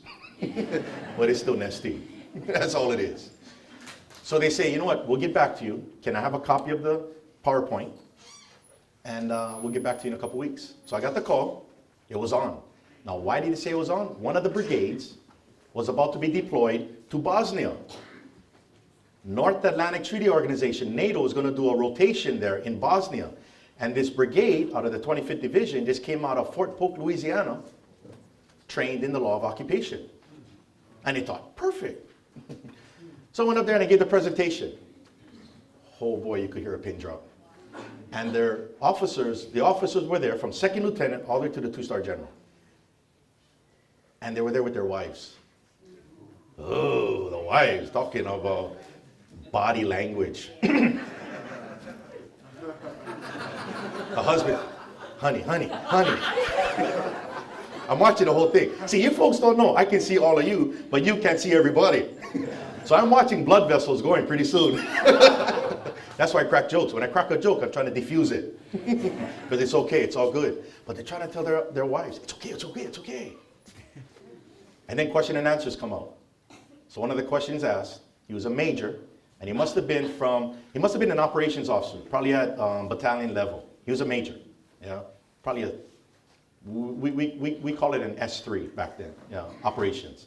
So he goes, raise his hand. Yes, sir. He goes, Keanu, what about the military installations in Hawaii? What's going to happen to the military installations? Because they couldn't deny Hawaii's occupied. What are they going to say? Well, tough luck. No, militaries don't talk like that because they can be held accountable. Civilians do, like like Dick Cheney and them. They can say things whatever they like. Military guys watch what they say. Yeah. So he says, what about the military? I said, sir, it's an excellent point, but I need to redirect you. That's how you talk to officers. Sir, excellent point. I need to redirect you to the regulations on a neutral territory. I said, Hague Convention number 6. The rights and duties of a neutral country. Article 1. The territory of a neutral country is inviolable, which means you cannot place military installations on the territory of a neutral state, or you bring that neutral state into harm's way. December 7th, 1941. And all he could say was, whoa. Like what he's going to say, yeah, right. He went, oh. See, I'm just saying you're not following the regulations. That's what the military is. You don't argue about regulations. You're either in compliance or you're not in compliance. Right. That's all it is. Yeah, don't argue with the guy. Just say, where's the regulations? So, a lot of people don't know also, okay, that Hawaii is targeted for nuclear strikes by China and Russia. Oh, that's for real. That is a given because of the Pacific Command that is here. And then they were worried recently if Korea can reach Hawaii. Remember that? Why did they pick Hawaii? Why is he going to launch a missile at Hawaii? Hey, launch it at Alaska. They're closer. Because of the military installations. That's just the way it is. So because Hawaii is a neutral state and we have military installations here, we are in harm's way, whether you believe it or not. That's just the way it is. Now, the next question came from a colonel, full-bird colonel, the brigade commander, I believe, that was about to be deployed to Bosnia. And he says, Keanu, but isn't it true that in 1959, everybody voted for statehood, and that's why Hawaii is a part of the United States? Sir, excellent point. But I need to redirect you to the demographics of who voted, but more importantly, who orchestrated the vote called the U.S. Congress. I said, sir, U.S. Congress has no authority beyond the borders of the United States, even if Americans voted for it, and even if Hawaiians voted it thinking it was American. I said, sir, that's like you folks going to Bosnia. You can vote for statehood in Bosnia, and it makes Bosnia part of the United States because you guys voted. And all the commander could do is put his hand on his forehead, because you know, it's reality check. It's a complete shift on the paradigm. All of a sudden, from this side trying to prove Hawaii's a country, now coming from this side, we can't deny Hawaii's a country. It's a role reversal. Yeah? And then after that, everybody's waiting for a few more questions came, but everybody's waiting for the general to come up and, you know, what is the general going to say? So General Dubik comes up and he says, Keanu, excellent presentation. I was like, oh, well, thank you, sir. In front of everybody, we're just kind of watching, you know, like, gee, what did the general do? Bring this guy in for? And he goes, so Keanu, how do you foresee the transition back to the kingdom? Woo! How's that? He asked me that in front of everybody. And I was like, wow, that's pretty affirmative, you know. It's not like you would expect, yeah, right, we bigger than you, never gonna happen, take a hike, you know, all these things. Yeah, he just says, how do you foresee the transition back to the kingdom? So I told him, I said, you know what, sir? We're dealing with a lot of ignorance, a lot of confusion. We don't know what happened. We're gonna learn what happened and we're gonna move toward it responsibly. I said, that's why I'm heading into the University of Hawaii Political Science Department, get that master's in international relations, get my PhD, and I'm gonna provide a solution. Chapter 5 of my dissertation covers the solution, righting the wrong. After that, I got my doctorate degree, February 2008, patched in a call to the US military. I was able to brief the staff judge advocate. These are the attorneys for the United States Army. United States Army Pacific, 8th Sustainment Command, Colonel Herring, and his staff of officers about the restoration and how it's going to be fixed. Because when I first spoke to the Army, I didn't have the solution. I now got it. It's in my dissertation. I went back to close the loop. They read my law journal article out of San Francisco School of Law. And I briefed them in Wheeler Courthouse. Yeah. Outside of Schofield. It's a Wheeler Army Airfield. Presented it to him. The colonel actually went up before me and says, before Dr. Sai comes up here and presents this, I want all of you here to put on your laureate's hat. That's what he tells all of them, because they're all attorneys. Put on your laureate's hat. Okay, Dr. Sai, here you go. They could not deny this was nasty. It's all legal. The question now is you got to start advising your commanders. Because now, as everybody else knows, you got to follow through, because what you ultimately are supposed to be doing, what you should have done in 1893, was establish a military government to administer Hawaiian Kingdom law by virtue of the executive agreement. The law of occupation only reinforces that. Only reinforces it. So the first step is for the U.S. military to establish a military government to replace the function of the state of Hawaii, because the state of Hawaii cannot exist.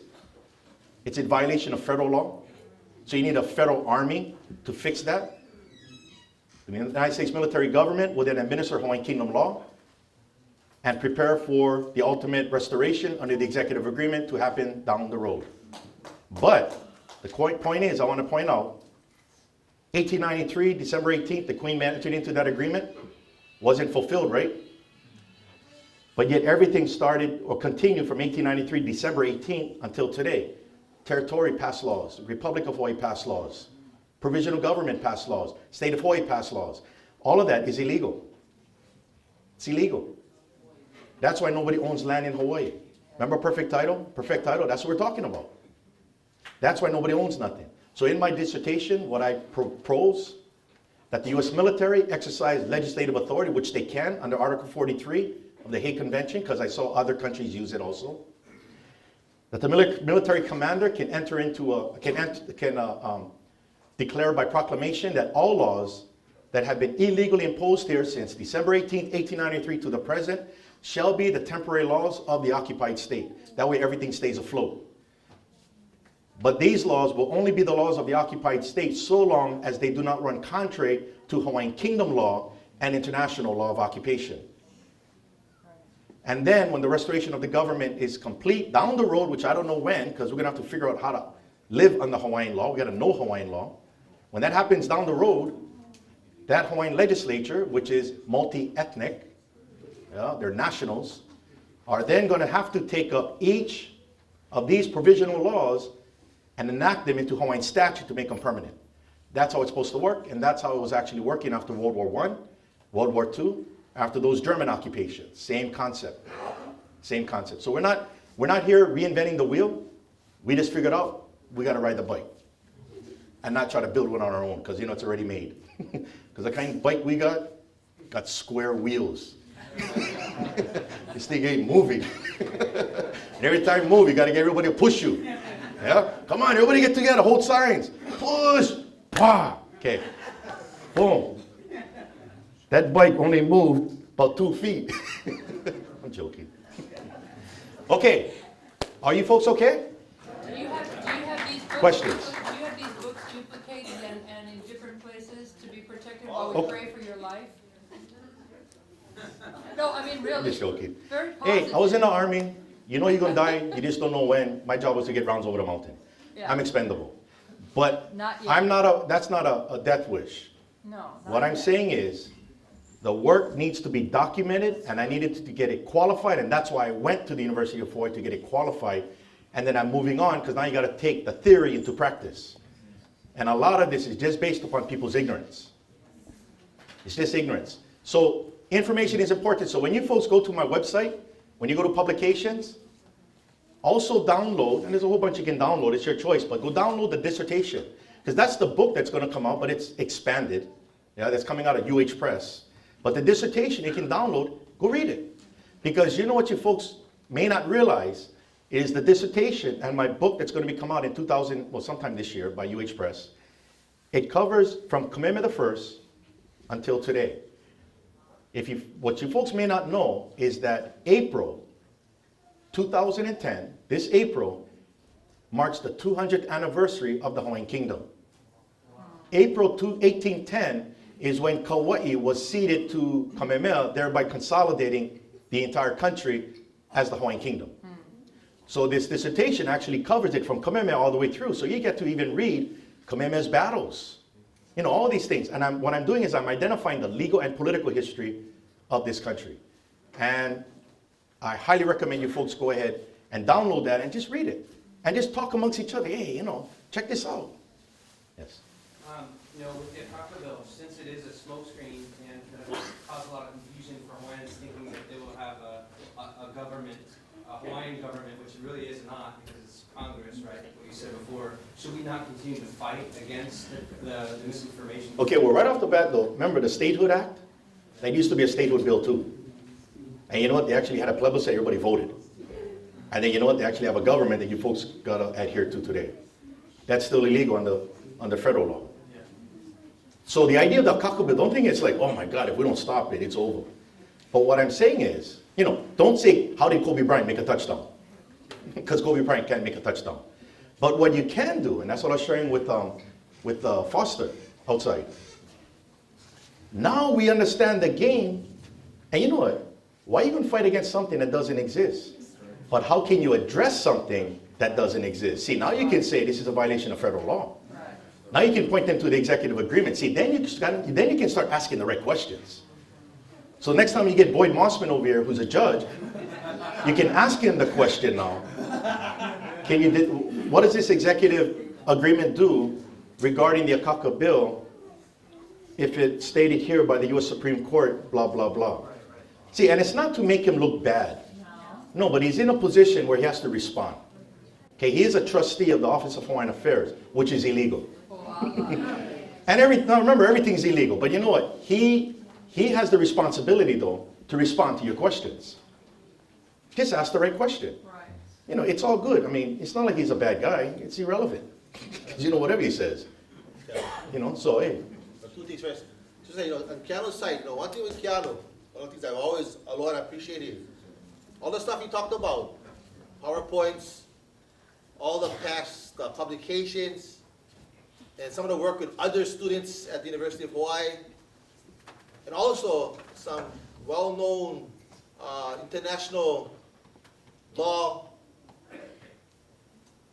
not just intellectuals, but international law scholars, I guess, have also published work on the Hawaiian situation.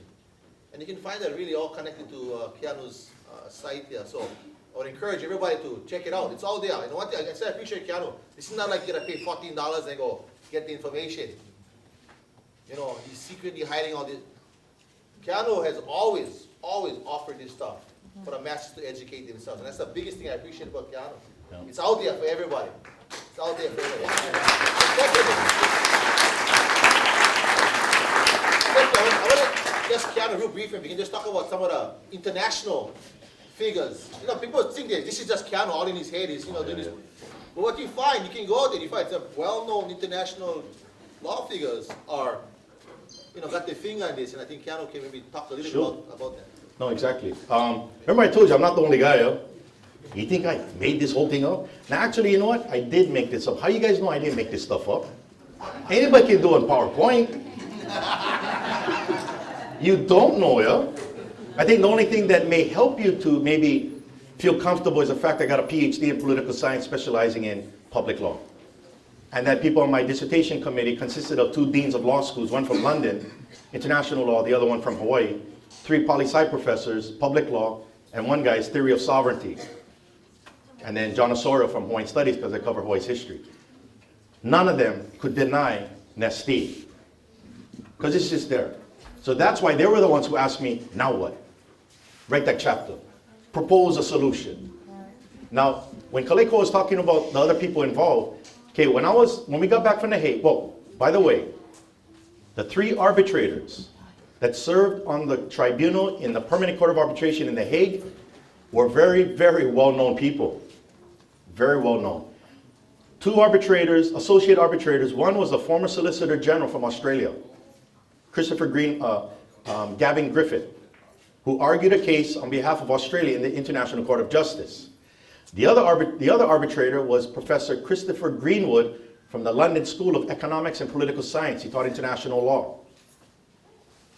Right now, he is a judge on the International Court of Justice. He got selected by the UN. Wow. And these 2 individuals selected the president of the Arbitral Tribunal, Professor James Crawford, former dean from Cambridge Law School, specializes in international law. So when I was in Geneva, Switzerland, after the Hague proceedings, I came home and wanted to try to link up with a law firm, international, yeah, international.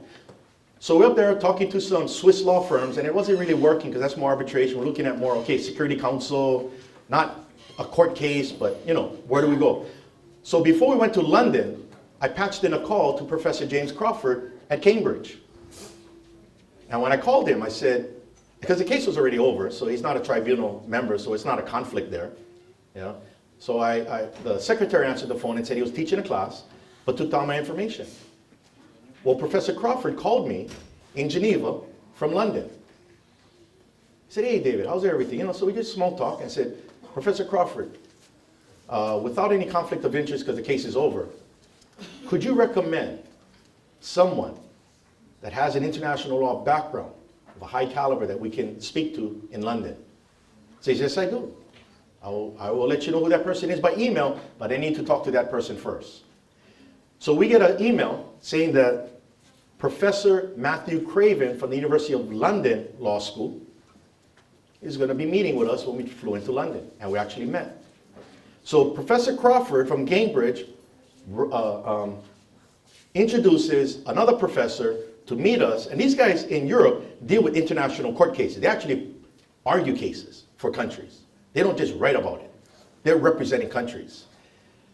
Professor Craven meets with us right across from Buckingham Palace. There's a hotel over there, the Marriott. Nice place. You know, you got to play the role. Huh? You know, kind of go up there with one, you know, puka pants and hey, what's up?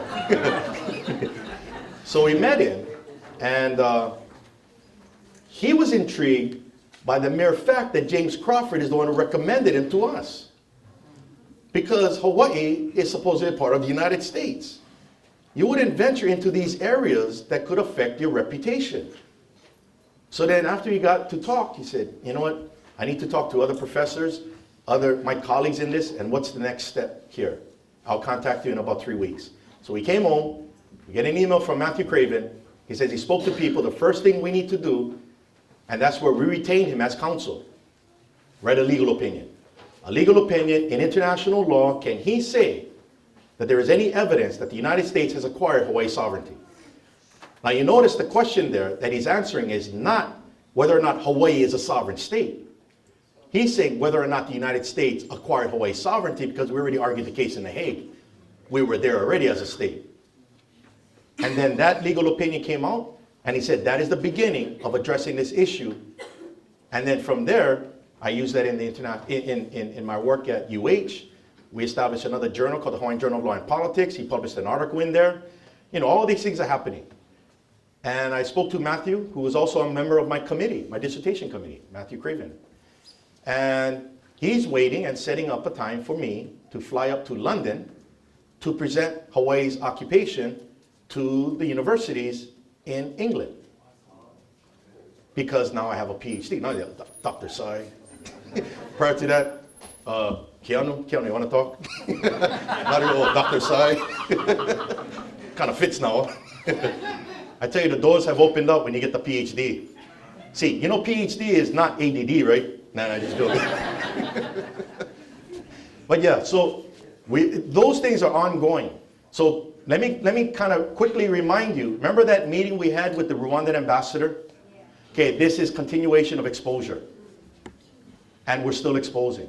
But we have to do it responsibly and respectfully. This is not pitting anybody against anybody. This is just the way it is, whether you like it or not. This is Nestea.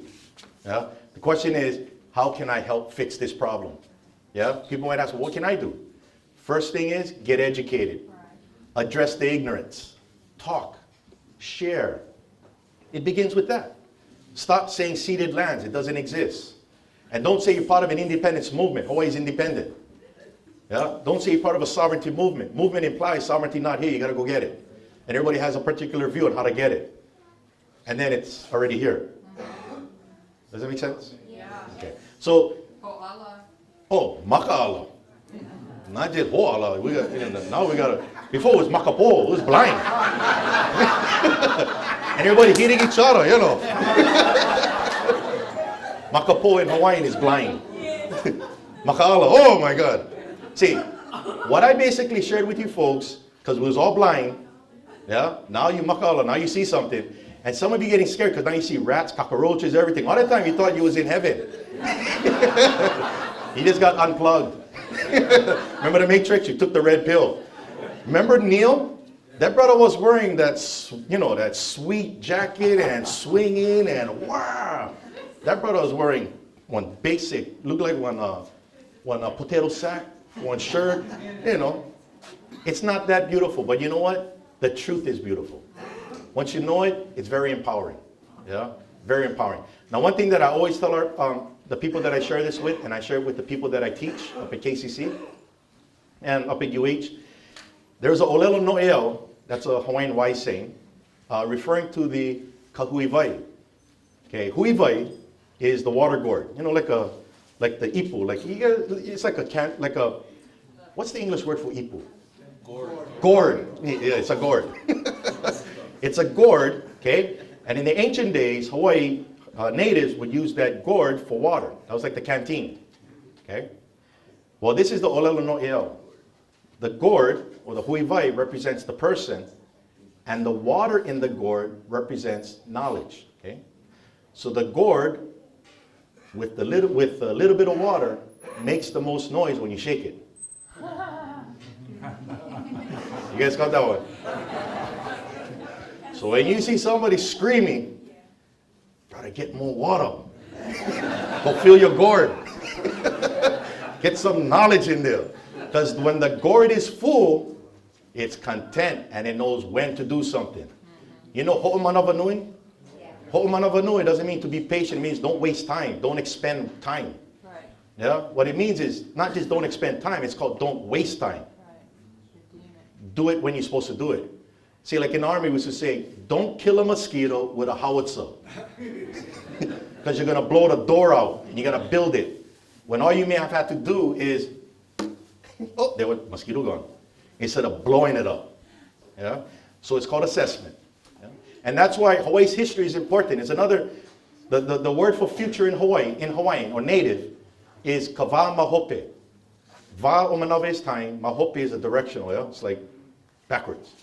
Mamua, imua, no. Imua, mamua, ihope, mahope. So kava mahope is the time of the past. Right? That's actually the word for future. Look it up in American Venepukui's dictionary. So you tell a Hawaiian future, they look to the past. What is the past? Mo'olelo. It's the history. Stories. You understand the stories. Like what I shared with you was mo'olelo. But once you start to understand mo'olelo, then you have what is called ike. Ike is foresight. Now you start to see the future after you understand the past through successes and mistakes. Yeah? So when you tell somebody go forward, don't be surprised they look backwards. Now, when I was in the Army, same concept. It goes like this. The practical value of history is that it's a film of the past run through the projector of today onto the screen of tomorrow.